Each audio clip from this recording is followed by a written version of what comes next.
Good morning विद्यार्थी मित्रों। धोरण 4 विषय गुजराती पाठ 1 खिस्सा में पहलवान हाँ। आ पाठनी दरेक पासे पीडीएफ हवे तो हशे अने न होय तो दरेक पीडीएफ मेळवी ले। पेज नंबर 9 ત્યાં સુધીનો આપણે અભ્યાસ કર્યો કે સંવાદ પૂરો કરો પછી ભજવો, એટલે કે આપણે વર્ગમાં હોય તો આપણે આ સંવાદને ભજીએ। તો તમે ઘરે છો તો તમારે પાત્ર છો, કોઈ પણ ઘરના સભ્યો 4 પાત્રમાં ડિવાઈડ થઈ જાય અલગ અલગ, અને અહીંયા જે સંવાદ છે તે પ્રમાણે રજૂ કરે અને આ એક અભિનય કરી શકો। તો પેજ નંબર 10 ઉપર ખિસ્સુ ચીઝ પાડીને આવો શબ્દ આપેલો છે, એટલે કે ખિસ્સુ ચીઝ પાડીને શું કહે છે? તો જો ખિસ્સુ એવું દાઝ્યું કે તેનાથી ચીઝ પડાઈ ગઈ। ઓમાં દરજીભાઈએ જેવી જ ખિસ્સા ઉપર ગરમ ઇસ્ત્રી મૂકી એવું જ ખિસ્સુ દાઝી ગયું અને તેનાથી જોરથી બૂમ પડાઈ ગઈ। આગળ ધોબી કહે થોડી વારમાં ખિસ્સાની બધી કરચલીઓ ગુમ, એટલે કે જેવી ઇસ્ત્રી ખિસ્સા ઉપર ધોબીભાઈએ ફેરવી એવી એક જ મિનિટમાં ચપટી વગાડતા ખિસ્સાની બધી જ કરચલીઓ છૂ થઈ ગઈ, ગુમ થઈ ગઈ। ખિસ્સુ હસતા હસતા કહે, હવે ખિસ્સાની કરચલીઓ દૂર થઈ ગઈ, ખિસ્સુ જે છે તે ખુશ થઈ ગયું અને હસવા લાગ્યું, અને હસતા હસતા જે ધોબીભાઈ છે તેમને કહેવા લાગ્યું, આવજો ધોબીભાઈ, અને તમે તો મને સરસ ફાકડું બનાવી દીધું, હું કડક અને સુંદર લાગુ છું। હવે હસતા હસતા ધોબીભાઈને આવજો કહીને ખિસ્સુ દરજીની દુકાને જાય છે। ખિસ્સુ કહે, જુઓ હું નવું નકોર થઈ ગયું છું, મને નીરજભાઈના બિસ્કુટ પર હવે તો બેસાડશો ને? ખિસ્સુ કહે છે કે ધોબીભાઈએ મારા ઉપર જે કરચલીઓ હતી તેને દૂર કરી દીધી, હવે હું કેવું સરસ નવું નક્કોર ફાકડું થઈ ગયું છું। તો કહે છે હવે મને તમે નીરજભાઈનો જે બિસ્કુટ છે શર્ટ છે તેના ઉપર હવે તો બેસાડશો ને? દરજી કહે, અરે વાહ, ખરેખર તું તો સરસ સરસ લાગે છે, આવો બેસી જા, અને નીરજભાઈના બિસ્કુટ પર બેસાડી દો। હવે તો દરજીભાઈએ ખિસ્સાને જોયું એટલે દરજીભાઈ ખુશ થઈ ગયા અને ખિસ્સાને કહેવા લાગ્યા, અરે વાહ, એટલે કે હા હો સાચી વાત, હવે તો તું સરસ સરસ લાગે છે, નવું નકોર થઈ ગયું છે, હવે આવી જા, હું તને નીરજભાઈનો જે બિસ્કુટ એટલે કે શર્ટ છે તેના ઉપર તને બેસાડી દઉં। આમ કહીને દરજીભાઈ તો સંચા ઉપર નીરજભાઈનો જે બિસ્કુટ સીવે છે તેના ઉપર ખિસ્સાને બેસાડી દે છે, કે ખિસ્સાને સીવે છે અને સંચાનો અવાજ આવે છે। ખિસ્સુ ફેર કુદરડી ફરે છે, દરજી સંચો ચલાવી ખિસ્સાને બિસ્કુટ પર લગાવે છે, નીરજભાઈ શર્ટ જુએ છે, એટલે કે દરજીભાઈ સિલાઈ મારતા હોય એટલે શર્ટને આમથી આમ ફેરવે, એટલે શું કહે છે આ જે વાર્તા છે તેમાં શબ્દ વાપરેલો છે કે ખિસ્સુ ફેર કુદરડી ફરે છે, એટલે ખિસ્સાને દરજીભાઈ શર્ટ ઉપર સીવે એટલે શર્ટને ગોળ ગોળ ફેરવે, એટલે કે ખિસ્સુ તો ફેર કુદરડી ફરે છે એવું લાગે છે। નીરજભાઈ કહે, થેન્ક યુ દરજી કાકા। નીરજભાઈ હવે દરજીભાઈની દુકાને આવે છે શર્ટ લેવા માટે, અને શર્ટને જોવે છે એટલે ખિસ્સા ઉપર હાથ ફેરવે છે, અને નીરજભાઈ શું બોલે છે, અરે વાહ, કેવું સરસ ખિસ્સું છે, મને તો આ ખિસ્સું બહુ ગમ્યો અને આ શર્ટ પણ સરસ સીવાયેલો છે। આવું નીરજભાઈ બોલે છે અને દરજીભાઈનો આભાર માને છે, કે છે થેન્ક યુ દરજી કાકા, તમારો આભાર, તમે મને આવો સરસ મજાનો શર્ટ સીવી દીધો, અને શર્ટ ઉપર પણ જે ખિસ્સું છે તે તો વહાલું વહાલું વહાલું સરસ સરસ લાગે છે। હવે નીરજભાઈ જ્યારે આવું બોલે છે એટલે શું થાય છે, ખિસ્સુ છે તે હસી પડે છે, હવે ખિસ્સાને હસવું આવે છે એટલે ખિસ્સુ હસવા લાગે છે। હવે ખિસ્સુ અને નીરજભાઈ સાથે સાથે આપણે વાર્તામાં જોયું ને કે નીરજભાઈ શર્ટ પહેરે એટલે શર્ટની સાથે ખિસ્સું. નીરજભાઈ જ્યાં જાય ખિસ્સું તો ત્યાં તેમની સાથે સાથે. નીરજભાઈ બાલ મંદિરે જાય તો ખિસ્સું સાથે સાથે બાલ મંદિર જાય. નીરજભાઈ રમત રમે તો ખિસ્સું પણ સાથે રમત રમે. અને નીરજભાઈ સૂઈ જાય શર્ટ પહેરીને એટલે ખિસ્સું પણ સૂઈ જાય. તો આ એક કાલ્પનિક વાર્તા છે. આમાં તમારે આ રીતે પાત્ર દ્વારા અભિનય કરવાનો છે અને સંવાદ રજૂ કરવાના છે. તો અહીંયા આ વાર્તા પૂર્ણ થાય છે. તમારા પાઠ્યપુસ્તકમાં પીડીએફમાં તમારે સવાલ જે અધૂરો છે મેં અત્યારે તમારી સામે રજૂ કર્યો તે પ્રમાણે તે તમારે પૂર્ણ કરવાનો છે. આગળનો પ્રશ્ન 16.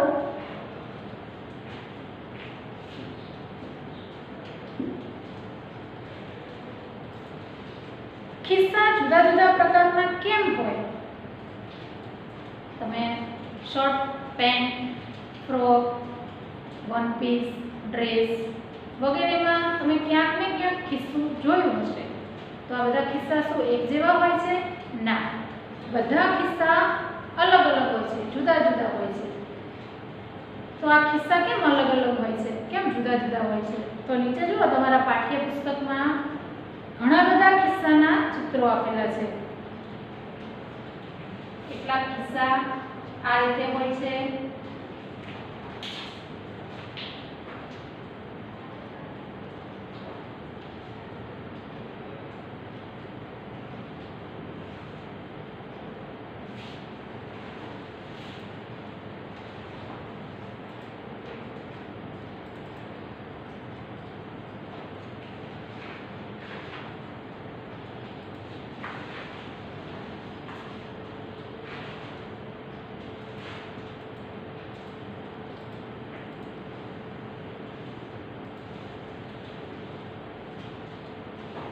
તો આ રીતે તમારા પાઠ્યપુસ્તકમાં જુદા જુદા ખિસ્સાના ચિત્રો દોરેલા છે.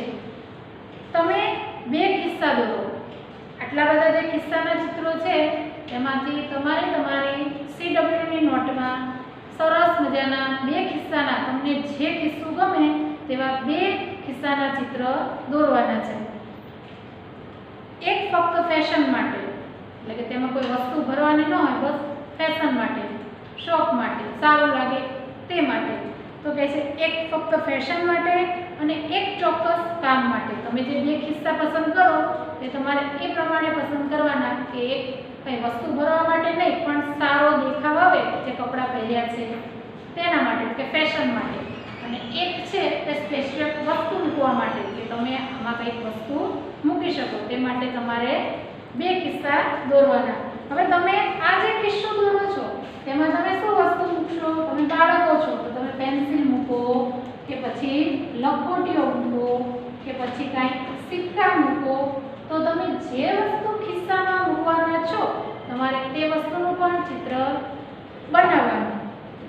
તો આ રીતે તમારે પ્રશ્ન 16 છે તે બે ખિસ્સા દોરીને પૂર્ણ કરવાનો છે. અને ખિસ્સામાં તમે જે વસ્તુ મૂકવાના છો તેનું પણ ચિત્ર દોરવાનું છે. ત્યારબાદ આગળ છે પ્રશ્ન 17.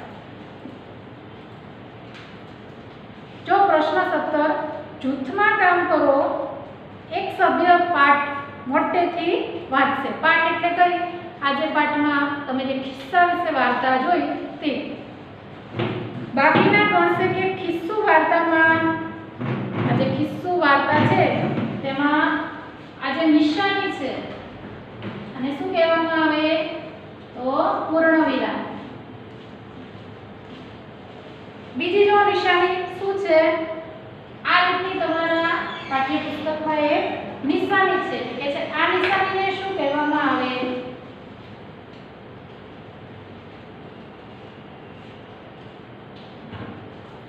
અને તમે આ રીતે પણ કરી શકો અને આ રીતે પણ કરી શકો. તો આ જે નિશાની છે તે પ્રશ્નાર્થ ચિહ્ન અને પ્રશ્નાર્થ ચિહ્ન કહેવામાં આવે છે. આગળ જે નિશાની છે તે આ રીતની છે. આને શું કહેવાય? તો ઉદ્ગાર ચિહ્ન.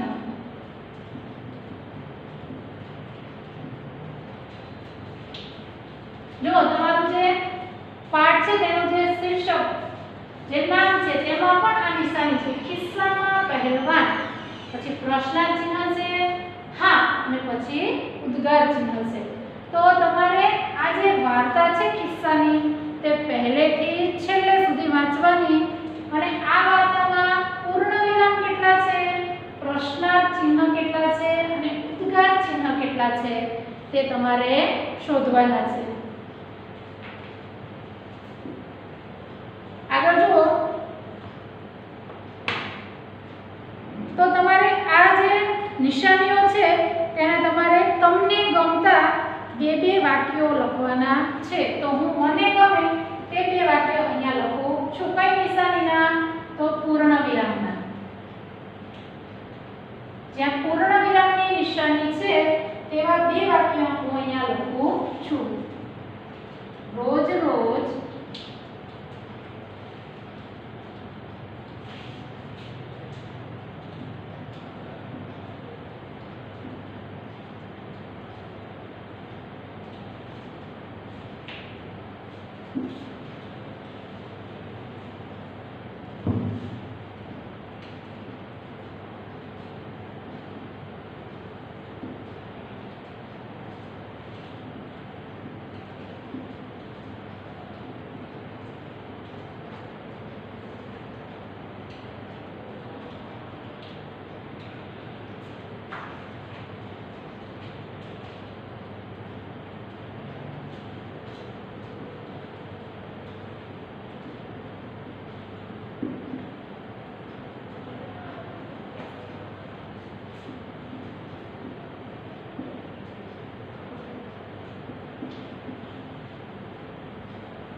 જો તમારી આખી જે વાર્તા છે તેમાં તમને જે ગમે તેવા કોઈ પણ બે પૂર્ણ વિરામ વાળા એટલે કે છેલ્લે પૂર્ણ વિરામ આવતું હોય તેવા બે વાક્યો પસંદ કરીને અહીંયા તમારા પાઠ્યપુસ્તકમાં લખવાના છે। તો મેં અહીંયા લખ્યું રોજ રોજ બુસ્કોટભાઈ એને ગંદુ મેં ગંધારું કહે, પછી પૂર્ણ વિરામ, થોડી વારમાં આંસુનું ખાબોચિયું ભરાઈ ગયું, પૂર્ણ વિરામ। હવે આગળ જુઓ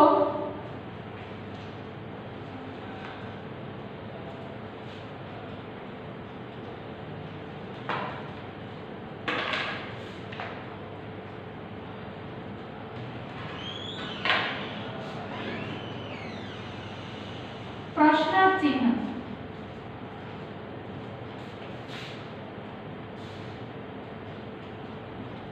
तो किस्सानी आखी जे वार्ता छे तेमां तमने जे प्रश्नार्थ चिन्ह वाळा बे जे वाक्यो छे तमने जे गम्या होय ते तमारे अहींया लखवाना छे। तो हूँ अहींया लखुं छुं खिस्सू हसता हसता दरजीभाई ने कहे।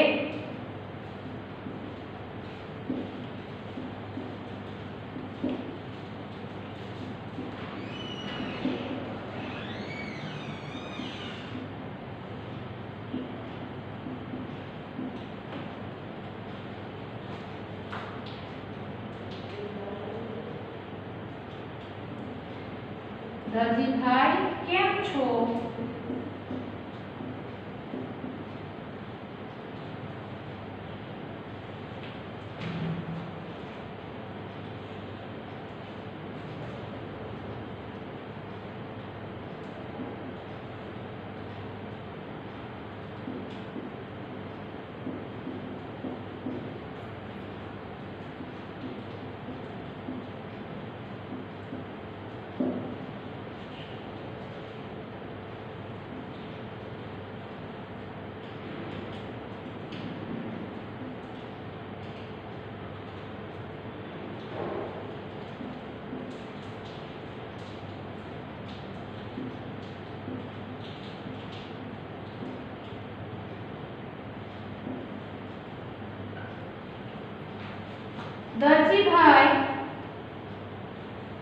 દરજીભાઈએ ખિસ્સા સામે જોયું, બોલ્યા, અરે એ શું છે?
એક હતું ખિસ્સું નાનકડું ને નમણું.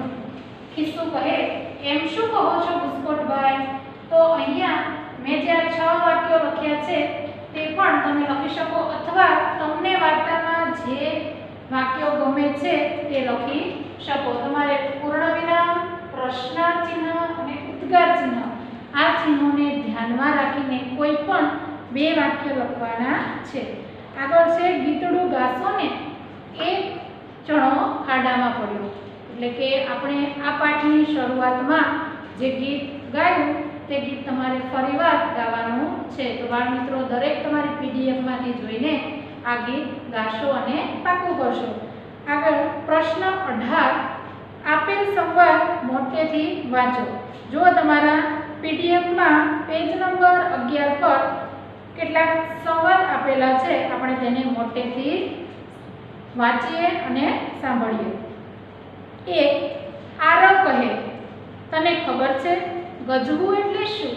અહીંયા જો પ્રશ્ન પૂછે છે એટલે પાછળ પ્રશ્નાર્થ ચિહ્ન છે અને તમારે એવો ભાવ આવે, તમે પ્રશ્ન પૂછતા હોય એવો ભાવ આવે તે રીતે આ વાક્ય બોલવાનું છે. ફરીવાર, આરવ કહે, તને ખબર છે ગજવું એટલે શું? તો નીરવ કહે, માપ્યું. નીરવ જવાબ આપે છે કે માપ્યું. દૂધ માપવા વપરાય તેવું.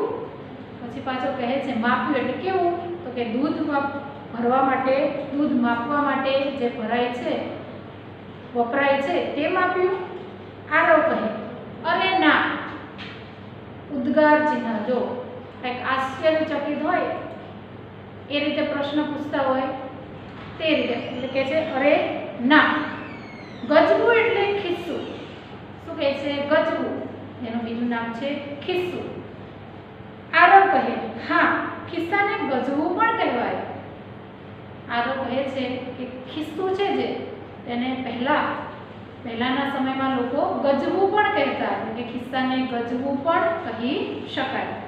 બીજો જે સંવાદ છે તે જાગૃતિ અને જ્યોત્સના તે બંને રજૂ કરે છે. જો જાગૃતિ કહે છે, ખબર છે કાચબો કેટલું જીવે?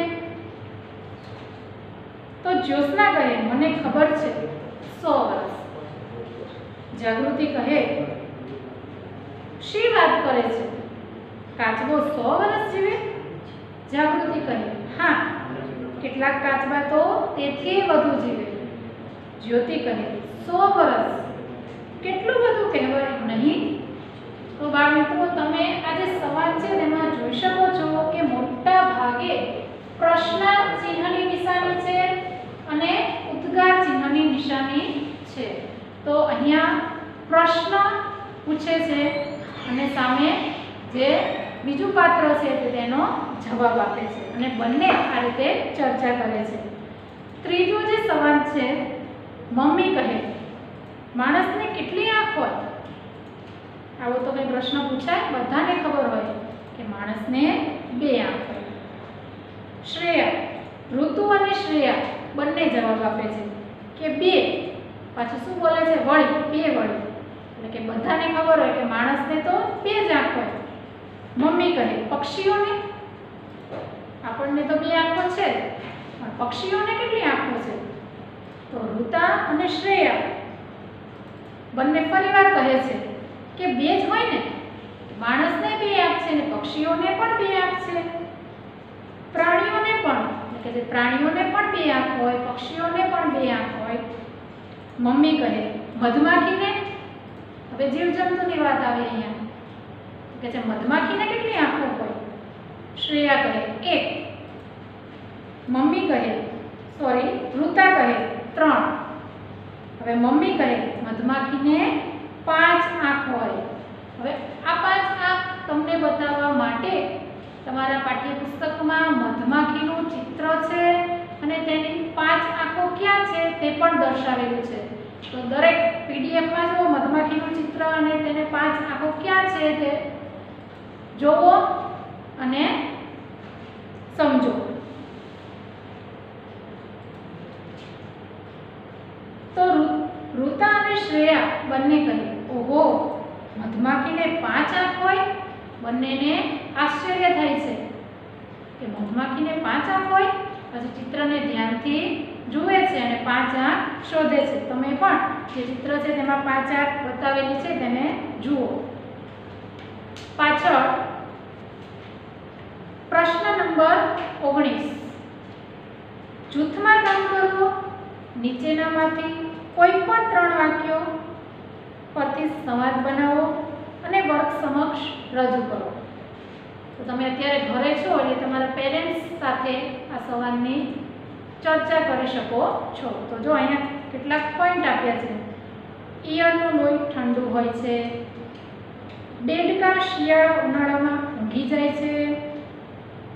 વરુ એ કૂતરાના દાદા દાદી છે. અને એક મોબાઈલ બનાવવા 1000 લીટર પાણી વપરાય છે. આ તો ખોટું હોય ને. મોબાઈલ બનાવવા માટે કંઈ 1000 લીટર પાણી વપરાય? તો આ રીતે તમને અહીંયા જુદી જુદી લાઈનો આપેલી છે.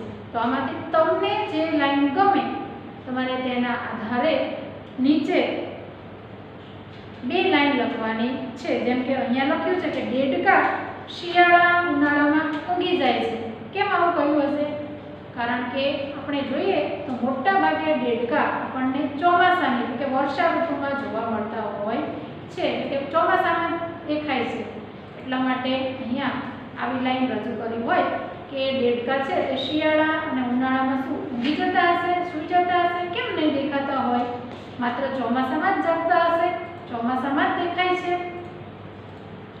પ્રશ્ન 20, વિગત વાંચો અને તેના આધારે સૂચના મુજબ કામ કરો. તો આ પ્રશ્નની વિગત હું અત્યારે વાંચું છું. તો દરેકનું ધ્યાન પીડીએફમાં. ડાકણ એટલું સાંભળતા જયા, મયુર અને ઋતુ ગભરાઈ ગયા. એવો આમ શબ્દ સાંભળ્યો કે ડાકણ, તરત આ બાળકો ગભરાઈ ગયા. શિક્ષકે તેમને પોતાની પાસે બેસાડ્યા અને અંશુલને કહ્યું, કર હવે જાદુ. તે પછી અંશુલે વર્ગ સમક્ષ લીંબુ કાપ્યું. લીંબુમાંથી લોહી જેવું ટપક્યું. તેમણે તે જાદુ કપાસના ઝીંડવાથી કરેલો. ડરેલા બાળકોની બીક આવું જાણ્યા પછી જતી રહી. તમે પણ ટીવીમાં તેમજ ઘણીવાર જાહેરમાં આવો કોઈ ખેલ જાદુ જોયો હશે કે કોઈ માણસે લીંબુ તમને છરીથી કાપીને બતાવે અને છરીમાં કંઈ લગાવેલું હોય નહીં છતાં પણ લાલ રંગનું કંઈક પ્રવાહી નીચે ટપકે અને આપણે બધા ડરી જઈએ. શું કહીએ કે લોહી, લીંબુમાંથી વળી લોહી ક્યાંથી નીકળ્યું? તો અહીંયા આ જે લાલ રંગનું પ્રવાહી ટપકે છે તેનું રહસ્ય આપેલું છે કે કપાસના ઝીંડવાથી કરેલું છે. આજે લાલ રંગનું ટીપું તમને દેખાય તે કપાસના ઝીંડવામાંથી થાય છે. એટલે કે છે આ કોઈ એક કળા છે, એક જાદુ છે. આનાથી કંઈ ડરવાની કે ગભરાવાની જરૂર નથી. તો જોડકા જોડો. આના નીચે તમને 2 જોડકા આપેલા છે, જવાબ અને પ્રશ્ન. તો હું અત્યારે આની રજૂઆત કરી દઉં છું, પછી નવા લેક્ચરમાં તમને બોર્ડ ઉપર લખાવીશ. પ્રશ્ન 1 છે, અંશુલે લીંબુ ક્યારે કાપ્યું? તો અત્યારે તમને 3 લાઈનનો જે ફકરો મેં તમારી સામે રજૂ કર્યો તેમાં અંશુલે લીંબુ ક્યારે કાપ્યું? તો શિક્ષકે જ્યારે અંશુલને કહ્યું પછી અંશુલે લીંબુ કાપ્યું. કોણ કોણ ગભરાઈ ગયા? તો 3 બાળકોના નામ તમે ફકરામાં જોયા, જયા, મયુર અને ઋતુ. ડાકણ એવું નામ સાંભળતા જ ગભરાઈ ગયા. ડરેલા બાળકોની બીક કેમ જતી રહી? તો જાદુ ઝીંડવાથી થયેલો છે આવું સાંભળ્યું તરત તેમની બીક, તેમનો ડર જતો રહ્યો. અંશુલે જાદુ ક્યાં કર્યો? તો શિક્ષકે અંશુલને આ જાદુ વર્ગમાં કરાવ્યો. તો અંશુલે જાદુ વર્ગમાં કર્યો. તો બાળ મિત્રો, અહીંયા આપણો આ લેક્ચર પૂર્ણ થાય છે. તમારે તમારી પીડીએફમાંથી આજે પ્રશ્ન નંબર 17 છે તેના 2 વાક્યો CWની નોટમાં લખવાના છે. આજનું જે હોમવર્ક છે કે બોર્ડ વર્ક છે તે તમારે CWની નોટમાં લખવાનું છે. તો પ્રશ્ન 17 તેના બે વાક્યો CW ની નોટમાં લખવાના